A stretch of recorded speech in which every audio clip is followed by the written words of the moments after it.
आज का बजट जो भारतीय जनता पार्टी ने सदन पटल पर रखा है, उसको अगर एक शब्द में डिस्क्राइब किया जाए तो ये हवाई बजट है। इस 1 लाख करोड़ के बजट का कोई आधार नहीं है। दिल्ली सरकार के पास 1 लाख करोड़ का राजस्व कहीं से नहीं आने वाला है।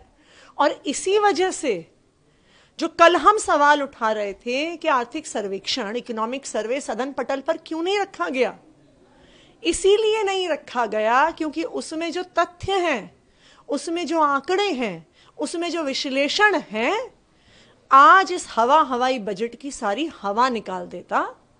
इसलिए निराधार बजट इन्होंने सदन पटल पर प्रस्तुत कर दिया है।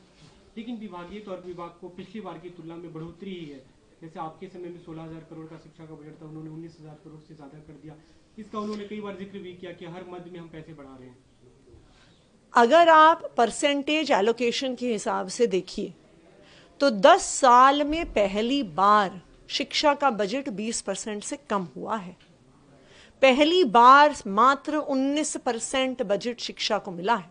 ये क्या दिखाता है कि भारतीय जनता पार्टी का इरादा है दिल्ली के सरकारी स्कूलों की व्यवस्था को ध्वस्त करना।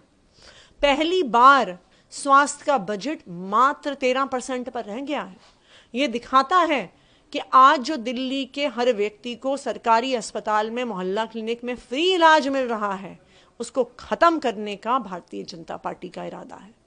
और तीसरी बात, दिल्ली की साफ सफाई की व्यवस्था को ध्वस्त करने का एमसीडी का बजट 1500 करोड़ से कम कर दिया पिछले साल से इस बार भारतीय जनता पार्टी ने।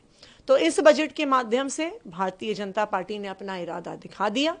सरकारी स्कूलों को बर्बाद करिए, सरकारी अस्पतालों और मोहल्ला क्लिनिकों को खत्म करिए और दिल्ली में साफ सफाई की व्यवस्था को ध्वस्त करिए। बजट भाषण में आपकी पूर्व सरकार पे भी, आपकी सरकार पे खासतौर पर अरविंद केजरीवाल का नाम कई बार लेकर उन्होंने हमला किया कि पूरा एक तरह से फोकस भ्रष्टाचार पे था, कैसे पैसे इकट्ठे किया जाए।